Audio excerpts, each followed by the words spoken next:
Hello friend, मैं शाहरुख आपका दोस्त आज लेकर आए एक नया टॉपिक जिसके अंदर आज हम आपको बताएंगे कि आप बिजी सॉफ्टवेयर में किस तरीके से कंपनी बनाएं और कंपनी बनाते वक्त अगर आपसे गलती होती है तो आप उस गलती को कैसे रेक्टिफाई करें और भी कुछ मिसलेनियस प्रोविजन आज हम आपके साथ क्रिएट कंपनी के डिस्कस करेंगे। लेकिन वीडियो स्टार्ट करने से पहले हमारी आपसे एक छोटी सी रिक्वेस्ट है, अगर आपने हमारे चैनल को सब्सक्राइब नहीं किया है तो कर लें ताकि जो भी वीडियो अपलोड करें उसकी नोटिफिकेशन आपको मिलती रहे। अब आते हैं क्रिएट कंपनी। बिजी में क्रिएट कंपनी करना बहुत इजी है, लेकिन आपको क्रिएट कंपनी करने से पहले वो लास्ट वीडियो वॉच कर लेनी जिसके अंदर हमने पाथ के बारे में आपको बताया था। और कंपनी हम जो क्रिएट करेंगे, जो स्क्रीन पर आपको ये कंपनी इन्फो दिख रही है, ये हम अपनी कंपनी बनाते वक्त डालेंगे। तो चलिए स्टार्ट करते हैं अपना आज का टॉपिक। यहाँ से मैंने बिजी सॉफ्टवेयर को ओपन किया। बिजी सॉफ्टवेयर मेरा ओपन हुआ। ओपन हो जाने के बाद मैंने इसे इंटर मारा और अपनी लोकेशन को सबसे पहले चेक किया कि मेरी लोकेशन क्या है। तो मेरी location D drive SS software है। ये लोकेशन चेक करने के बाद हम क्रिएट कंपनी पर जाएंगे। देखिए, क्रिएट कंपनी का मतलब होता है एक नई कंपनी बनाने से, कि आप कंपनी को किस नाम से क्रिएट करना चाहते हैं, तो आप क्रिएट कंपनी पर जाएंगे। लेकिन अगर आपकी कंपनी ऑलरेडी बनी हुई है तो आप डायरेक्ट ओपन करेंगे, तब आप क्रिएट पर नहीं जाएंगे। तो मैंने क्रिएट कंपनी पे आया और जैसे ही इंटर मारा, सबसे पहले मुझसे अपनी कंपनी का नेम पूछता है। तो आपकी कंपनी का जो भी नेम होगा आपको यहाँ पर टाइप कर देना, चाहे वो आपकी कंपनी का ABC कंपनी हो, चाहे वो XYZ कंपनी हो। तो जो भी आपकी कंपनी का नाम है आप यहाँ पर वो नाम डाल देंगे। फिलहाल मेरी कंपनी का नाम है एसएस सॉफ्टवेयर एंड सर्विसेज, तो मैंने यहाँ से SS software and services type कर दिया। उसके बाद नेक्स्ट आता है print name. Sir, print name क्या होता है? प्रिंट नेम वो होता है जिस नाम से आप अपनी कंपनी को प्रिंट करना चाहते हो, उसे बोलते हैं हम प्रिंट नेम। जैसे मेरी कंपनी का नाम है एसएस सॉफ्टवेयर सर्विस और मैं चाहता हूँ जो भी प्रिंट निकले वो एसएस सॉफ्टवेयर के नाम से निकले, तो मैं दोनों को सेम रख सकता हूँ। लेकिन कई बार ऐसी भी सिचुएशन आती है कि मेरी कंपनी का नाम अलग है, लेकिन जब मैं उसे प्रिंट करूँ तो वो नाम डिफरेंट हो, तो उस केस में आप इसको डिफरेंट कर सकते हैं। जैसे मैं चाहता हूँ मेरी कंपनी का नाम शो करे एसएस सॉफ्टवेयर सर्विसेज, लेकिन जब मैं प्रिंट निकालूं तो उसके अंदर खाली एसएस सॉफ्टवेयर आए, तो उस केस के अंदर आप ये कर सकते हो। तो याद रखना, क्रिएट कंपनी में जो पहला होता है कंपनी नेम, वो नाम होता है जिस नाम से आप कंपनी को डिस्प्ले करना चाहते हो। जब आप कंपनी को ओपन करो तो आपको क्या नाम दिखे वो आप कंपनी नेम में डाल देंगे। प्रिंट नेम का मतलब होता है कि आप उस कंपनी को किस नाम से प्रिंट करना चाहते हैं, उसे बोलते हैं प्रिंट नेम। कुछ केसेस में ये आपको सेम मिलेगा और कुछ केसेस में ये आपको डिफरेंट मिलेगा। ये आपको डिसाइड करना है कि आप इसे किस तरीके से मैनेज करना चाहते हैं। इसके बाद नेक्स्ट आता है कंपनी का शॉर्ट नेम। आप सभी जानते हैं शॉर्ट नेम हम खुद भी बना सकते हैं। जैसे मेरी कंपनी का नेम है एसएस सॉफ्टवेयर सर्विसेज, तो मैं यहाँ पर 4 टाइम एसएस डाल दूंगा। इसकी मेरी कंपनी का क्या बन जाएगा? Short name. शॉर्ट नेम मतलब होता है just like a nickname. इसके बाद आपकी कंट्री, जो भी आपकी कंट्री, फिलहाल हमारी इंडिया है तो हम यहाँ से इंडिया ले लेंगे। स्टेट हमारा दिल्ली है तो हम यहाँ से स्टेट में दिल्ली ले लेंगे। और फाइनेंशियल ईयर अब आता है। आप सभी को पता है कि इंडिया का जो फाइनेंशियल ईयर होता है वो 1 अप्रैल को स्टार्ट होता है और नेक्स्ट ईयर 31 मार्च को बंद हो जाता है, उसे हम फाइनेंशियल ईयर कहते हैं। आपको कंफ्यूज होने की जरूरत नहीं। अगर आपसे कोई कहता है कि नहीं सर मेरा बिजनेस तो 1 अक्टूबर से स्टार्ट हुआ है या 1 जनवरी से स्टार्ट हुआ, आप बिल्कुल कंफ्यूज नहीं होंगे। आपका जो फाइनेंशियल ईयर है वो हमेशा 1 अप्रैल से स्टार्ट होता है और नेक्स्ट ईयर 31 मार्च को बंद हो जाता है। अगर आपसे कोई कहे नहीं सर हमारा जो फाइनेंशियल ईयर है वो 1 जनवरी से स्टार्ट होता है, तो नहीं, जो आपका फाइनेंशियल ईयर होता है वो 1 जनवरी से जो स्टार्ट होता है उसे बोलते हैं हम कैलेंडर ईयर।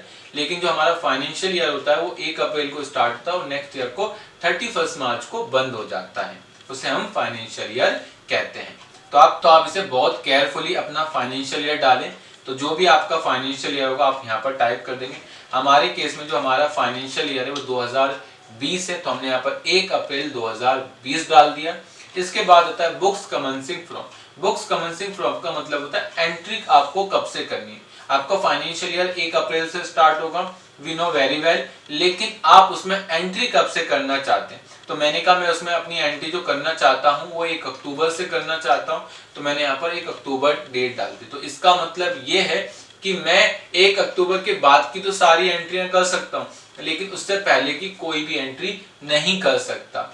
लेकिन मैं चाहता हूं सर मैं पूरे साल एंट्री करूं, तो आप लोगों से छोटी सी रिक्वेस्ट है कि आप दोनों यहाँ पर सेम डालें। मतलब आपका फाइनेंशियल ईयर कब से स्टार्ट हो रहा है और आप अपनी एंट्री कब से करना चाह रहे हैं वो आप दोनों सेम डालें। ऐसा जरूरी नहीं है कि मैंने आपको बोला तो आप यहाँ पर 1/4 ही डालोगे। आपको जब से एंट्री करनी है आप वो डेट डाल दें, तो उससे पहले की जो आप एंट्री करेंगे वो नहीं होगी, एंड देन आप उससे बाद की जो एंट्री करना चाहेंगे वो सारी एंट्री आप बीजी में कर सकते हैं। तो ये आपको डिसाइड करना है कि आपको एंट्री कब से करनी है। लेकिन हाँ, फाइनेंशियल ईयर आपको 1 अप्रैल से रखना है। आप ये मत करना कि यहाँ पर 1 अप्रैल डाल दो, यहाँ पर 31 मार्च डाल दो, तो गलत हो जाए। तो क्या होगा, गलत हो जाएगा। तो उस केस में आपको क्या करना है, दोनों सेम डाल। फिलहाल मैंने यहाँ दोनों को सेम डाल दिया। इसके बाद मेरे पास नेक्स्ट जो टॉपिक आता है वो एड्रेस का आता है। एड्रेस के लिए 4 लाइनें होती हैं और हर लाइन में आप 40 कैरेक्टर डाल सकते हैं। इन शॉर्ट कि आपको एड्रेस डालने के लिए 160 वर्ड दिए गए, और आप जब भी एड्रेस डालें तो कोशिश करें कि आप उन चारों लाइनों के अंदर डालें। जैसे मैं अपनी कंपनी का एड्रेस यहाँ पर डालता हूँ। देखिए यहाँ पर मैंने अपनी कंपनी का एड्रेस टाइप कर दिया। एड्रेस टाइप करने के बाद जो आपको नेक्स्ट विंडो मिलेगी वो होती है सिन। सिन का मतलब होता है कॉर्पोरेट आइडेंटिफिकेशन नंबर। जैसे किसी एक बंदे की जानकारी के लिए उसका पैन कार्ड होता है, वैसे ही किसी भी कंपनी के बारे में अगर इंफॉर्मेशन निकालनी है कि उस कंपनी में कितने डायरेक्टर्स हैं, उनकी पैड अप कैपिटल क्या है, आप वो कंपनी कब इनकॉर्पोरेट हुई थी, ये सारी बातें आपको उसके सिन नंबर से मिल जाएगी। सिन नंबर बेसिकली 21 डिजिट्स का होता है। इसके अंदर ये चेक किया जाता है कोई कंपनी लिस्टेड है या लिस्टेड नहीं है, तो आप सिन नंबर के थ्रू पता कर सकते हो। सिन नंबर का मतलब होता है कॉर्पोरेट आइडेंटिफिकेशन नंबर। इसे कभी हम फ्यूचर में आपके साथ डिस्कस करेंगे। इसके बाद आता है IT pan card. IT pan card का मतलब होता है income tax permanent account number. Basically ये 10 डिजिट्स का होता है, जिसके पहले 5 अक्षर अल्फा होते हैं, फिर 4 अक्षर न्यूमेरिकल होते हैं और लास्ट का एक वर्ड अल्फा होता है। जिसमें पहले 3 डिजिट्स होते हैं वो कुछ भी हो सकते हैं, वो ABCD कुछ भी हो सकते हैं, लेकिन जो इसका 4th कैरेक्टर होता है वो आपका स्टेटस बताता है। जैसे मैं अभी इंडिविजुअल हूं, तो जो मुझे पैन कार्ड मिलेगा उसके अंदर P आएगा। अगर आप कंपनी हो तो आपको C मिलेगा।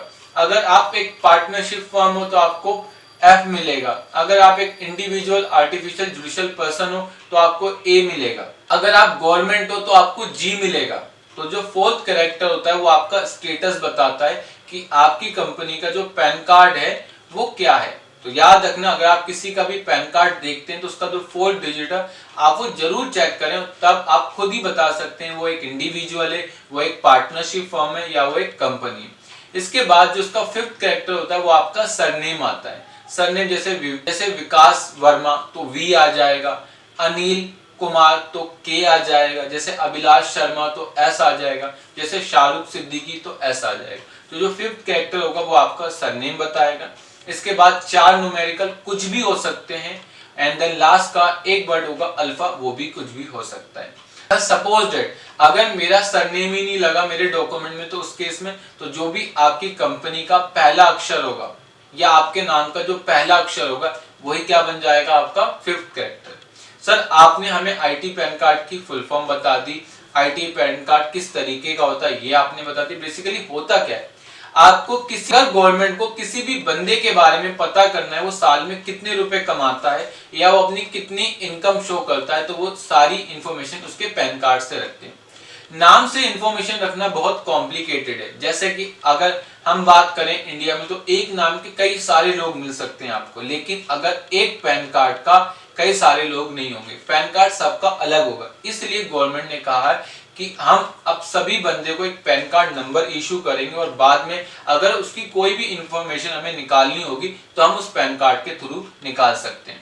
आज जब भी आप बैंक में अकाउंट खुलवाने जाते हैं तो आपको पैन कार्ड की नीड होती है। आप 50,000 रुपए से ज्यादा बैंक में पैसा जमा करते हो तो किसकी जरूरत होती है, पैन कार्ड की। तो इसलिए आजकल पैन कार्ड बहुत ज्यादा इंपॉर्टेंट होते जा रहे हैं। तो यहाँ पर जो भी आपकी कंपनी का पैन कार्ड होगा आप वो टाइप कर दो। जैसे मेरी कंपनी का पैन कार्ड है FSNPS4890C, तो मैंने वो टाइप कर दिया। इसके बाद अपना वार्ड नंबर, अपना टेलीफोन नंबर, आप एक बार में मैक्सिमम 3 टेलीफोन नंबर डाल सकते हैं, फैक्स नंबर और अपनी ईमेल आईडी। तो जो भी है वो सभी डाल दें और इसके बाद आगे इंटर मारें। इसके बाद आपको नेक्स्ट टॉपिक मिलेगा करेंसी सिंबल का, ये बाय डिफॉल्ट कंट्री से लिंक होता है, जैसी कंट्री चेंज होगी आपका करेंसी सिंबल भी चेंज हो जाएगा। इसके बाद इंटर मारें और इस टॉपिक को नो कर लें। जैसे ही आप इस टॉपिक को नो करेंगे फिर आप सेव बटन पे आएंगे और इंटर मार के आगे बढ़ेंगे। फिलहाल हमने जीएसटी टॉपिक को इसलिए नो कर दिया क्योंकि मैंने अभी आपको जीएसटी के बारे में कुछ नहीं पढ़ाया है। फिलहाल अभी हम कंपनी बनाना सीख रहे हैं, इसलिए हमने उस टॉपिक को नो किया है। एक कंपनी बन गई। कंपनी बनने के बाद आपके सामने एक विंडो आएगी जिस पे लिखा हुआ congratulation your company has been created successfully. अब जैसे आप कंपनी पे एंटर मारेंगे या इस ओके बटन पर क्लिक करेंगे आपको एक मैसेज आएगा जिसमें टॉप पर लिखा होगा यूजर ऑथेंटिकेशन रिक्वायर्ड। क्या आपको पासवर्ड डालना है? अगर आपको पासवर्ड डालना है तो आप इसे यस रहने दो, अगर आपको पासवर्ड नहीं डालना तो आप इसे नो कर दें। तो ये आपके ऊपर डिपेंड करता है कि आप अपनी कंपनी में पासवर्ड लगाना चाहते हैं या नहीं लगाना चाहते। लेकिन मेरी एडवाइस है कि आप अपनी कंपनी में पासवर्ड लगाएं ताकि बाद में कोई आपकी कंपनी को ओपन करके आपके डाटा के साथ कोई छेड़खानी ना करे। फिलहाल मैंने अपनी कंपनी का यूजर नेम टाइप कर दिया बिजी, पासवर्ड टाइप कर दिया बिजी और रीचेक पासवर्ड टाइप कर दिया बिजी। अगर आप चाहो तो उसे चेंज भी कर सकते हो। फिलहाल मैंने एस रख दिया और ओके कर दिया। कंपनी बन जाने के बाद अब आपको कुछ चीजें ध्यान से देखनी है। जैसे कंपनी का नाम क्या है? SS software services. कंपनी का कोड नंबर क्या है? 2। कंपनी का फाइनेंशियल ईयर क्या है? 2021। कंपनी का यूजर नेम क्या है? एस। कंपनी का स्टेट क्या है? दिल्ली। तो आप इस तरीके से कंपनी कर सकते हो और स्केप बटन दबाएंगे तो डायरेक्ट आप क्लोज कंपनी पे आ जाएंगे। और अगर कंपनी बनाते वक्त आपसे कोई भी गलती होगी तो आप कहां जाएंगे? ऐड कंपनी पे आएंगे और यहाँ जाके अपनी कंपनी को चेंज कर सकते हैं। आप अपनी कंपनी में कंट्री नहीं चेंज कर सकते और ना ही आप स्टेट चेंज कर सकते। उसके लिए अगर आपको अपनी कंपनी में स्टेट और कंट्री को चेंज करना है तो उसके लिए आपको एडमिनिस्ट्रेशन कॉन्फ़िगरेशन फीचर ऑप्शन के अंदर आपको जाना पड़ेगा। कहां पर? रीजनल सेटिंग पे। तो जैसे ही आप रीजनल सेटिंग पे जाओगे तो यहाँ से आपको कंट्री मिलेगी और आपको अपना स्टेट मिलेगा। तो आप इस लोकेशन पे आकर अपनी कंट्री चेंज कर सकते हैं और अपना स्टेट चेंज कर सकते हैं। इसके साथ साथ अगर आपने कंपनी बनाते वक्त अपना फाइनेंशियल ईयर गलत डाल दिया तो आप वो भी चेंज नहीं कर सकते यहाँ से। उसके लिए आपको क्या करना पड़ेगा? पहले अपनी कंपनी को क्लोज करना पड़ेगा। क्लोज करने के बाद आप अपनी कंपनी की लोकेशन चेक करनी पड़ेगी कि आपकी कंपनी कौन से फोल्डर में बन रही है। और उसके बाद वहां जाने के बाद जैसे मेरी company D drive SS software के अंदर है और कंपनी का कोड 2 है, यहाँ से जो मेरा फाइनेंशियल ईयर है 20 और जैसे अगर मैं इसे 21 करूंगा तो मेरा फाइनेंशियल ईयर यहाँ से चेंज हो जाएगा। तो याद रखना अगर कंपनी बनाते वक्त आपने फाइनेंशियल ईयर गलत डाल दिया तो उसे ठीक करने के लिए आपकी कंपनी जहां भी स्टोर है उस लोकेशन में जाएं और वहां से उसका फाइनेंशियल ईयर चेंज कर दें। ये तभी करें जब आपकी कंपनी नहीं हो। आप ऐसा बिल्कुल ना करें कि आपकी सारी एंट्री हो गई और उसके बाद आप ये सोचें कि मैं उसका फाइनेंशियल ईयर चेंज कर दूं तो आपका डाटा टोटली करप्ट हो जाएगा। तो प्लीज इन चीजों को ध्यान में रखें। तो आज के सेशन में हमने ये बातें डिस्कस करी कि आप बिजी में किस तरीके से कंपनी बनाओ और कंपनी बनाते वक्त आपको किन किन बातों का ध्यान रखना है। ये सारी बातें आज हमने आपके साथ डिस्कस करी। आई होप ये वीडियो आपको अच्छी लगी हो। अगर आपको ये वीडियो अच्छी लगे तो आप हमारे चैनल को सब्सक्राइब कर सकते हैं जिसके आपकी जो भी हम वीडियो अपलोड करें उसकी नोटिफिकेशन मिलती रहे। साथ साथ आप इन टॉपिकों की प्रैक्टिस करें और प्रैक्टिस करते वक्त आपको कोई भी इश्यूज आते हैं वो इशू आप मेरे साथ डिस्कस कर सकते हैं नीचे कमेंट के अंदर। मैं उन कमेंटों का रिप्लाई जरूर दूंगा। तो thank you for watching video.